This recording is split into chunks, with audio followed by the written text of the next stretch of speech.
नमस्कार दोस्तों, आपको बता दूं कि आज जो है हम पूरी कम्युनिटी के बहुत जबरदस्त तरीके से आज ब्लॉकचेन के बारे में समझने वाले हैं मृदुल सर से।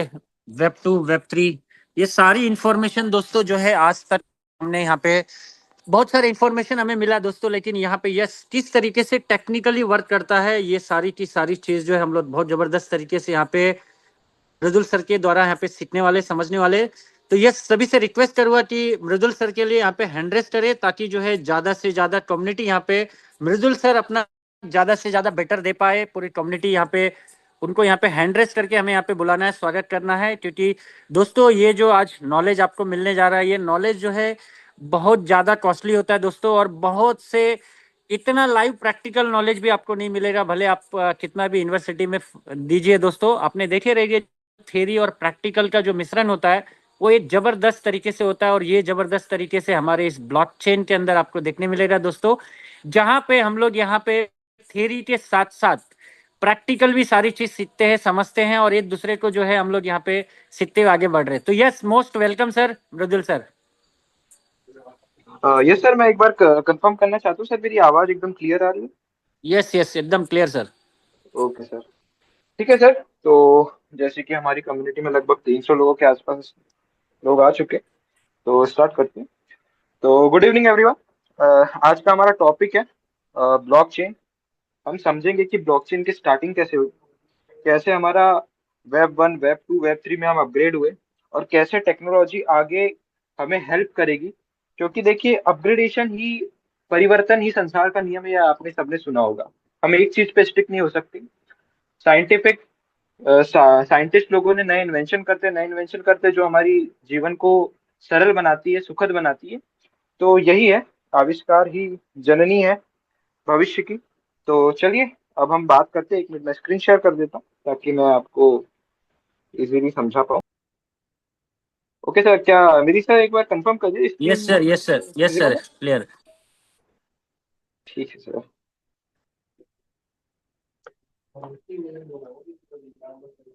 ओके एवरीवन, तो आज हम पढ़ते हैं कि वेब 3 कैसे आया।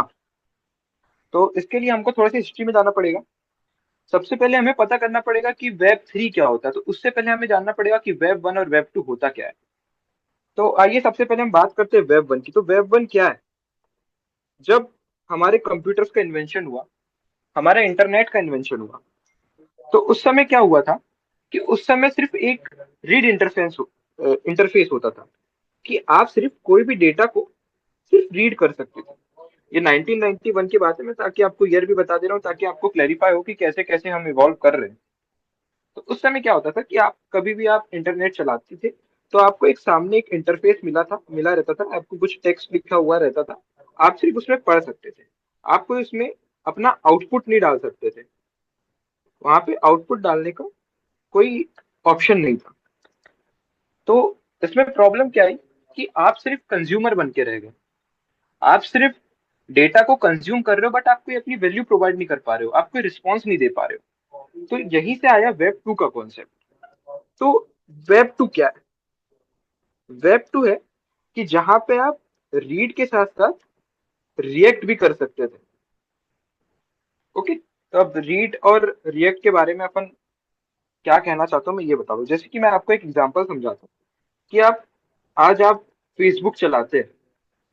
आप फेसबुक चलाते हैं, अब कोई कोई भी आपको कोई पोस्ट दिखती है, तो आप सिर्फ वो पोस्ट को देख नहीं सकते, आप उस पोस्ट में अपना लाइक भी देते हैं, आप उसमें अपने कमेंट भी देते हैं, आप उसको शेयर भी करते हैं। तो ये क्या हो रहा है यहाँ पे कि यहाँ पे हम सिर्फ रीड नहीं कर रहे, हम यहाँ पे रिस्पॉन्स भी दे रहे हैं, रीड और रिस्पॉन्स दे रहे हैं। बट यहाँ पे प्रॉब्लम क्या है कि यहाँ पे आ जाती है हमारी प्राइवेसी इश्यू। अब हम बात करते हैं मेटा की। अब मेटा आने में क्या कहना चाह रहा हूँ, देखिए मेटा के अंदर आजकल फेसबुक, इंस्टाग्राम, व्हाट्सएप, ये सब कंपनी मेटा की है। अब यहाँ क्या आ जाता है कि यहाँ पे हम रिस्पॉन्स देते तो हमारा पूरा डेटा, एक पर्सन का पूरा डेटा इस मेटा कंपनी के पास जाता है, जो कि वो आपके डेटा को किसी भी तरीके से यूज करती है। जैसे कि आज मेटा पैसे कैसे कमा रहा है, मेटा कैसे पैसे कमा रहा है कि वो आपका डेटा यूज करता है और उसके थ्रू एडवर्टीजमेंट करता है, जिसके कारण आज इतनी बड़ी कंपनी मेटा खड़ी हुई। तो यहाँ पे प्रॉब्लम क्या हो रहा है कि कंज्यूमर का कहना ये था, जो भी कस्टमर है, कि हमारा डेटा हमारे हमारे लिए तो यूज ही नहीं हो रहा है, हमारा डेटा में हमारी प्राइवेसी ही नहीं है, हमारे डेटा में हमारी प्राइवेसी ही नहीं है। यहाँ पे एक सेंट्रल बॉडी, कोई भी सेंट्रल बॉडी, उसके पास पूरा एक्सेस है कि क्या चीज आपको, क्या डेटा। मान लीजिए आप, मैं यूट्यूब का उदाहरण लेता हूँ। यूट्यूब भी एक वेब टू प्रोजेक्ट है। क्यों वेब टू प्रोजेक्ट? क्योंकि यहाँ पे आप रीड के साथ साथ रिएक्ट भी कर सकते हैं। बट यहाँ पे क्या है कि आपके पास अथॉरिटी ही नहीं है। आपके पास अथॉरिटी क्यों नहीं है? अब जैसे मैं बात कर रहा हूँ, अगर आपने आज कोई भी मान लीजिए, मैं काफी एक एग्जांपल लेते हैं, कोई पॉलिटिकल स्कैम हुआ, मान लीजिए पॉलिटिकल स्कैम हुआ। अब आपने उसको यूट्यूब में अपलोड कर दिया, यूट्यूब में अपलोड कर दिया, बट आपके पास कोई राइट्स है क्या कि आप उस स्कैम को देख लो? यूट्यूब जब चाहे तब वो आपके वीडियो को डिलीट कर सकता है, अपने प्लेटफॉर्म से हटा सकता है। तो आम जनता का यहाँ पे कोई ओनरशिप ही नहीं। तब यहाँ पे जब प्राइवेसी कंसर्न आया, तब हमारा कॉन्सेप्ट आया कि वेब थ्री टेक्नोलॉजी, जो कि होती है डिसेंट्रलाइज। यहाँ पे कोई भी नो सेंट्रल बॉडी कंट्रोल, कोई भी सेंट्रल बॉडी का कंट्रोल नहीं रहता। मतलब जैसे अगर मेटा है, मेटा के पास आपका पूरा डेटा है, तो उसके पास आपका कंट्रोल है आपके डेटा का। वो जैसा चाहे आपके डेटा को यूज कर सकती है, वो जैसा चाहे आप डेटा को दूसरी कंपनियों को बेच सकती है। बट वेब थ्री में जो आपका डेटा रहता है, आप उसके ओनर रहते हैं। आप चाहेंगे तो आपका डेटा मिलेगा, आप चाहेंगे तो नहीं डेटा मिलेगा। और ये काम करता है हमारे डाओ के बेस, इसका बेस रहता है डाओ। जैसे डाओ, जैसे कि अपन ने पिछले टॉपिक में डाओ ही डिस्कस किया था कि डिसेंट्रलाइज ऑटोनोमस ऑर्गेनाइजेशन, मतलब ये कोई एक कंपनी के द्वारा नहीं चलाया जाता, ये डिसेंट्रलाइज होता है। मतलब हर कोई अपना इसमें योगदान दे सकता है। तो यही से हमारा वेब थ्री की जो टेक्नोलॉजी है, जिसको हम कहते हैं block chain technology, blockchain technology की का इन्वेंशन ही वेब थ्री से हुआ है। तो आज हम पता करेंगे कि ब्लॉकचेन होता क्या है, ब्लॉकचेन टेक्नोलॉजी वर्क कैसे करती है, क्या सही में ये फ्यूचर है, या बस सिर्फ हम सिर्फ सुनते आ रहे हैं कि ब्लॉकचेन ब्लॉकचेन ब्लॉकचेन, तो बस इसमें हमको अपने पैसे डाल देना चाहिए। ये नहीं, आप कभी भी आप अपना इन्वेस्टमेंट करते हैं तो आपको पहले उस चीज के बारे में नॉलेज लेना चाहिए। ऐसा नहीं कि ये कंपनी, आज हम 100 रुपए डाल रहे हैं, ये हमको एक दो महीने 2 साल बाद हमको 300 रुपए करके दे देगी, इसलिए मैं डाल देता हूँ। ये एक असली इन्वेस्टर की पहचान नहीं होती। असली इन्वेस्टर की पहचान ये होती है कि उस चीज के पीछे वो समझता है कि क्या टेक्नोलॉजी है, क्या टेक्नोलॉजी है, क्या ये फ्यूचर है, क्या ये फ्यूचर है, तो मैं इस फ्यूचर है तो मैं इसमें इन्वेस्टमेंट करूंगा, क्योंकि मैं अगर इन्वेस्टमेंट करूंगा तो मैं इससे रिटर्न पाऊंगा। ये कभी भी एक इन्वेस्टर की साइकोलॉजी या मेंटेलिटी होनी चाहिए। तो अब हम बात करेंगे, क्योंकि हमारी ओजोन चेन जिसमें हमने इन्वेस्ट किया है, तो वो ब्लॉकचेन टेक्नोलॉजी है। अब अगर हम ब्लॉकचेन टेक्नोलॉजी ही नहीं जान पाएंगे, तो फिर क्या मतलब हमारे इन्वेस्टमेंट का? तो इसलिए मैंने आज सोचा कि आज हम ब्लॉकचेन को डिस्कस करेंगे कि ब्लॉकचेन होती क्या है, ब्लॉकचेन चलती कैसे है, ब्लॉकचेन रन कैसे करती है। तो देखिए, ब्लॉकचेन दो वर्ड से मिलकर के बना है, एक होता है ब्लॉक और एक होता है चेन। तो बिल्कुल इसके नाम से ही समझ आता है कि हमारे पास डिफरेंट ब्लॉक्स होंगे जो कि एक चेन से जुड़े हुए होंगे। तो यही होती है ब्लॉकचेन। पर ये ब्लॉक्स होते क्या है, ये चेन होता क्या है, तो हम ये समझते हैं।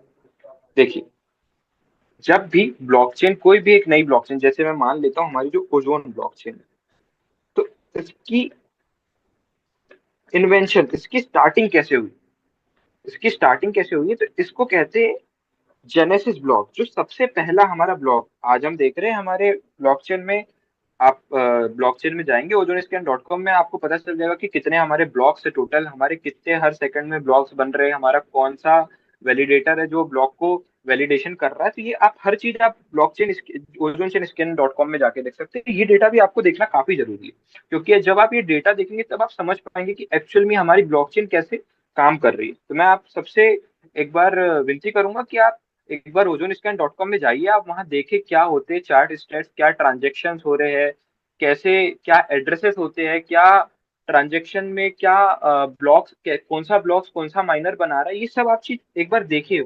ये काफी जरूरी है। ठीक है, तो जैसे ओजोन ब्लॉकचेन की स्टार्टिंग कैसे हुई, एक सबसे पहले एक ब्लॉक बना होगा जिसको कहते हैं जेनेसिस ब्लॉक। अब जैसे कि जेनेसिस ब्लॉक में क्या होता है, आपके हर एक ब्लॉक में आपके सबसे पहले जो भी ट्रांजेक्शन्स होते हैं वो रिकॉर्ड होते हैं। जो भी आपके मान लीजिए, जैसे सुनील सर ने सुधीर सर को एक ट्रांजेक्शन किया होगा, तो वो ट्रांजेक्शन एड्रेस के रूप में हर एक ब्लॉक में रिकॉर्ड होते हैं। उसके साथ साथ आपका एक हैश होता है जो कि मतलब ब्लॉक हैश, आपका आप समझ सकते हैं कि एक ब्लॉक की आइडेंटिटी होती है आपकी, जैसे आपकी आइडेंटिटी आपका नाम है, वैसे एक ब्लॉक की आइडेंटिटी होती है कि ब्लॉक का एक हैश होता है। हर एक ब्लॉक का हैश होता है, तो वो एक हैश एक एल्गोरिदम के थ्रू आता है। उसमें मैं अभी नहीं जाना चाहूंगा, वो काफी कॉम्प्लेक्स पार्ट है। आगे मुझे मौका मिलेगा तो मैं वो भी आपको समझाने की कोशिश करूंगा कैसे एल्गोरिदम्स वर्क करते हैं। और अब जैसे कि हमारी ब्लॉकचेन है, ये हमारे कॉन्सेप्ट में प्री मिंटेड पे जो हमारी 50, इसकी टोकनॉमिक्स क्या है कि जैसे अगर मैं इथेरियम या बीटीसी ब्लॉकचेन की बात करूं, तो हर ब्लॉक के साथ एक रिवॉर्ड आता है, तो उससे एक नई न्यू कॉइन माइन होते हैं। जैसे मैं अगर ये बीटीसी का ब्लॉक है, तो जैसे अगर न्यू कॉइन बना, तो अभी के हिसाब से मेरे ख्याल से 4.12, सॉरी मेरे को ये डेटा याद नहीं है, बट अप्रोक्स 6.12 या 4.12, ऐसे कुछ हर ब्लॉक के साथ एक बीटीसी माइनर को रिवॉर्ड दिया जाता है। ठीक है, बट हमारा ये प्रूफ ऑफ वर्क में होता है। बट हमारा क्या है, हम प्रूफ ऑफ मिंट में काम करते हैं, जिसमें प्रूफ ऑफ स्टेक और प्रूफ ऑफ मिंट दो कॉन्सेप्ट चलते हैं। ये एनएफटी वॉल का कॉन्सेप्ट है, ये हमारे ब्लॉकचेन का कॉन्सेप्ट है। तो ये प्रूफ ऑफ वर्क का कॉन्सेप्ट है ना, बीटीसी का। तो हमारे उसमें क्या है कि हमने 50 मिलियन जो हमारे टोकन्स है, उसको हमने पहले ही प्रीमिंट कर लिए। जैसे कि कल सांसद ने पहले ही बताया था कि आप अगर ozonescan.com में जाओगे, आप वहां पे टॉप अकाउंट्स में जाके देखोगे, तो आपको एक एड्रेस दिखेगा जहाँ पे आई थिंक 4.9 मिलियन 49 मिलियन आपको उस मतलब उस एड्रेस पे आपको टोकन दिख जाएंगे। अभी एक्चुअली वो कंपनी के वॉलेट में रखा हुआ है। सर ने जैसे ही बोला कि जैसे ही सर्टिक से हमारा ऑडिट हो जाएगा, तो हम उसको स्मार्ट कॉन्ट्रैक्ट में कर देंगे। तो उससे जो सर ने टीवीएल का कॉन्सेप्ट बताया, टोटल वैल्यू लॉक, तो उसको हम फिर बाद में स्मार्ट कॉन्ट्रैक्ट में टीवीएल में कर लेंगे। तो अभी क्या हुआ है कि हमारा जो जेनेसिस ब्लॉक होता है, जिस जेनेसिस ब्लॉक का मतलब क्या होता है, जो फर्स्ट ब्लॉक, कोई भी ब्लॉकचेन का फर्स्ट ब्लॉक। ठीक है, सर मैं एक बार कहना चाहता हूँ कि थोड़ा ज्यादा एकदम टेक्निकल तो नहीं हो रहा है ना, मतलब आप सबको सब नहीं नहीं नहीं, चीज ठीक है सर। ठीक है ना सर? ओके। जबरदस्त है। तो जो हमारा जेनेसिस ब्लॉक होता है, जो कि होता है हमारा फर्स्ट ब्लॉक, तो इसमें हैश, ट्रांजैक्शन, नॉन्स और ऐसी कई सारी चीजें रहती है। वो मैं आपसे बाद में डिस्कस करूंगा कि हर एक ब्लॉक के अंदर क्या क्या चीजें रिकॉर्ड होती है। आप समझिए कि जो भी ट्रांजैक्शन हो रहे हैं वो हर एक ब्लॉक में रिकॉर्ड होता है। ब्लॉक का एक हैश होता है और उसका एक नॉन्स होता है। तो जैसे ये जेनेसिस ब्लॉक है ना। अब ये चेन से कैसे जुड़ता है, तो देखिए जैसे ये एक चेन है, तो अब ये चेन से जुड़ा कैसे रहेगा, तो यहाँ पे भी ट्रांजेक्शन होंगे कुछ जो वैलिडेट करे जाएंगे, इसका भी खुद का हैश होगा। और ये चीज क्या करता है कि प्रीवियस हैश मतलब, अब सेकंड जो ब्लॉक है, उस ब्लॉक को फर्स्ट ब्लॉक का कैसे पता रहेगा कि ये जुड़ा हुआ है, तो इस ब्लॉक का जो हैश होता है वो इस ब्लॉक में जाके स्टोर होता है।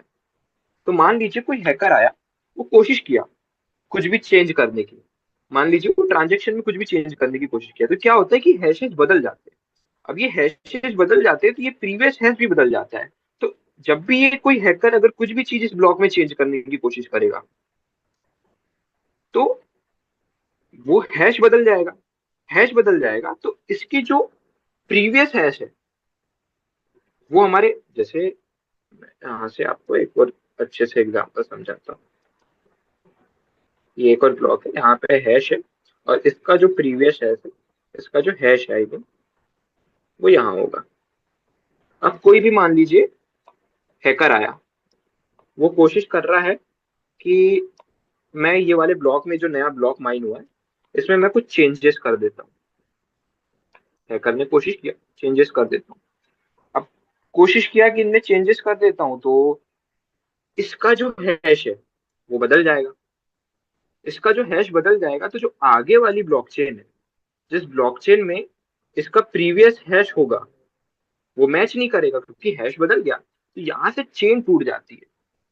जब ये चेन टूटेगी तो इससे हमको समझ आ गया कि नहीं यार, कुछ तो गलती है इसमें। तो यहाँ से आप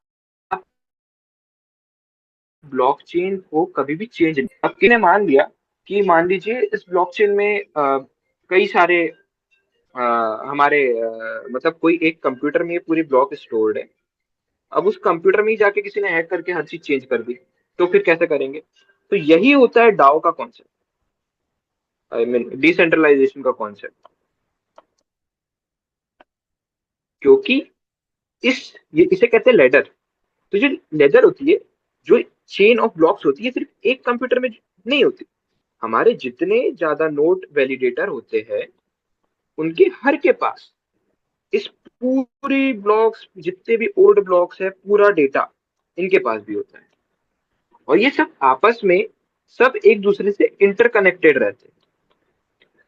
हम मान लीजिए किसी के कंप्यूटर में किसी ने हैक कर भी लिया, कुछ चेंजेस कर भी लिया, तो जो बाकी के जब नोड वैलिडेटर है, जो उनके पास पूरा डेटा है, वो चेक करेंगे कि अच्छा, इसमें तो गलत इंफॉर्मेशन है।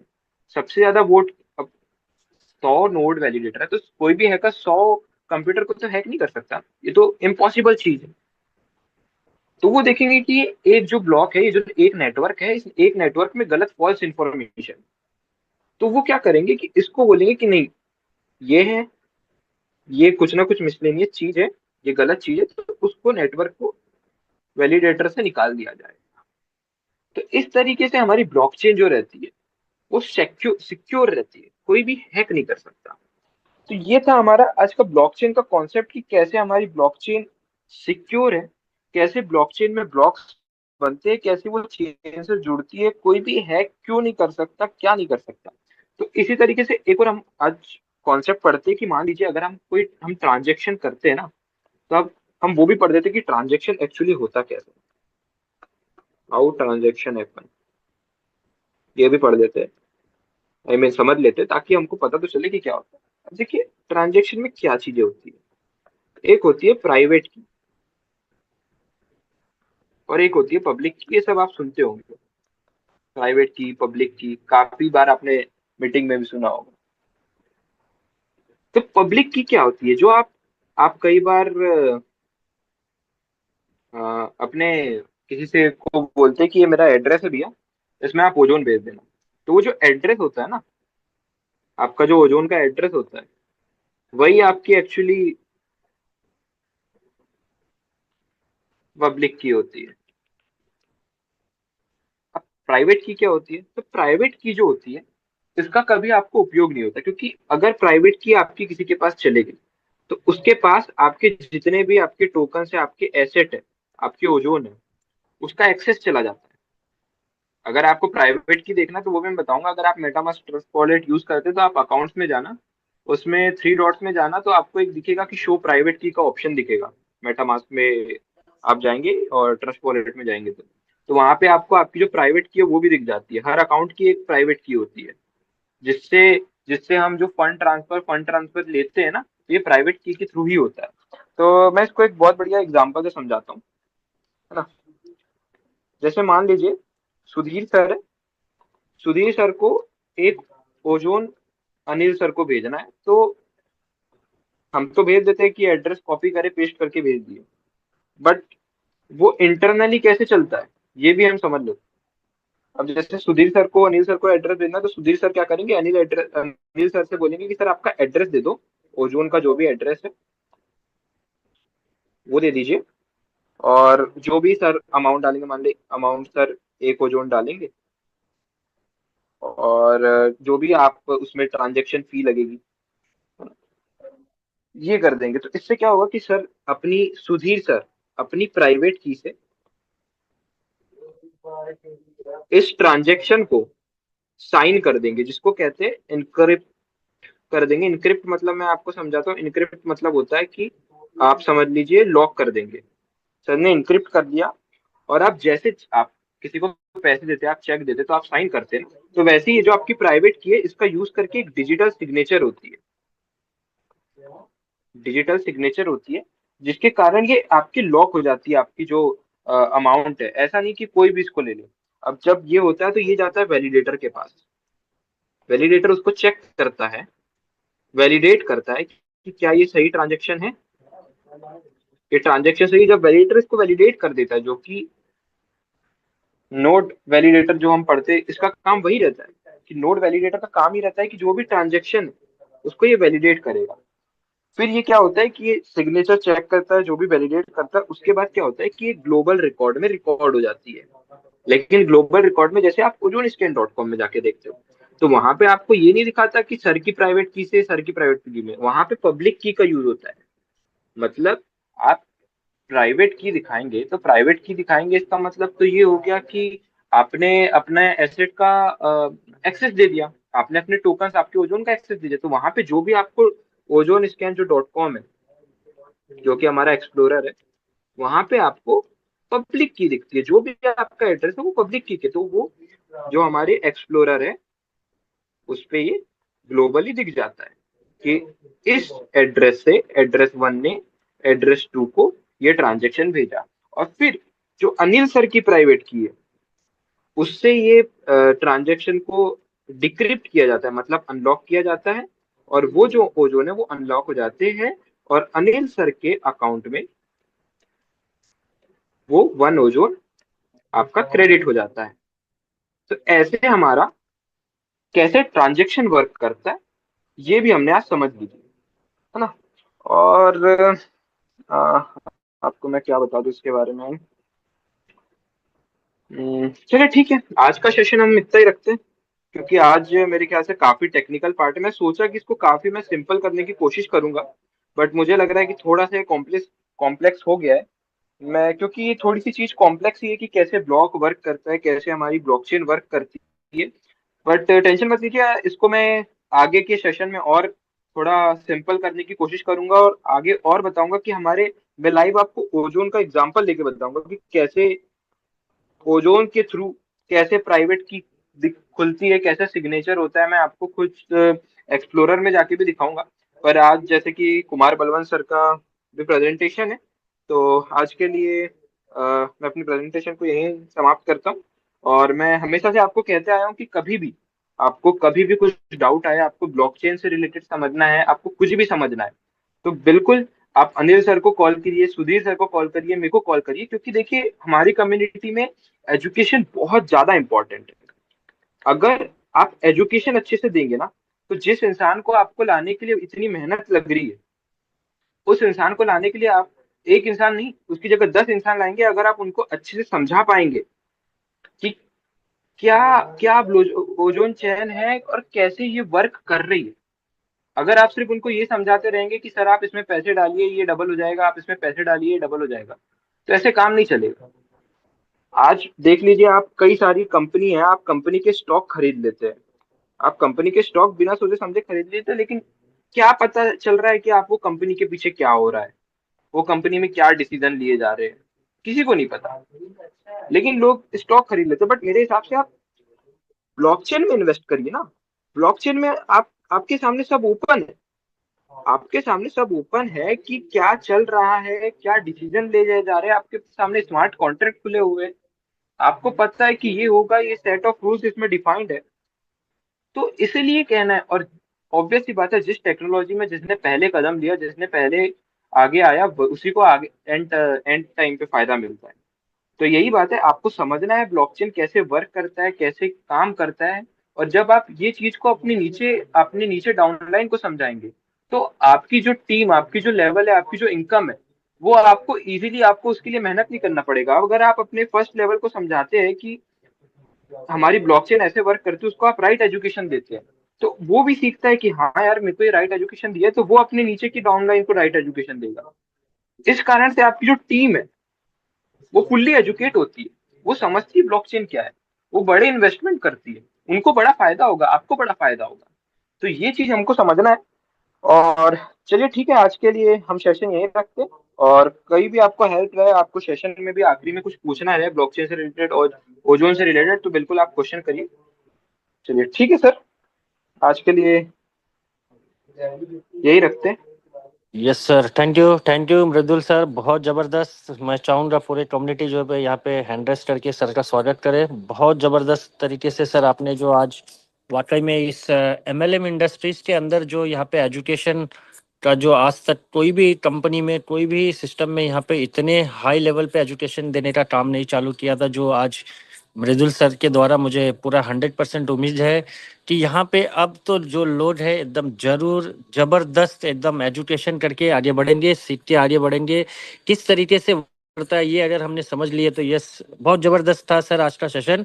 और मैं यही चाहूंगा कि कंटिन्यू इसी तरीके से हमारी कम्युनिटी को नई नई चीज दिखाए, सिखाए, ताकि मुझे भी सीखने का मौका मिले। और मैं भी आज बहुत कुछ आपसे सीखा हूँ और पूरी कम्युनिटी आपसे आज यहाँ पे सीखी हुई है। Thank you sir, thank you. चलिए जिस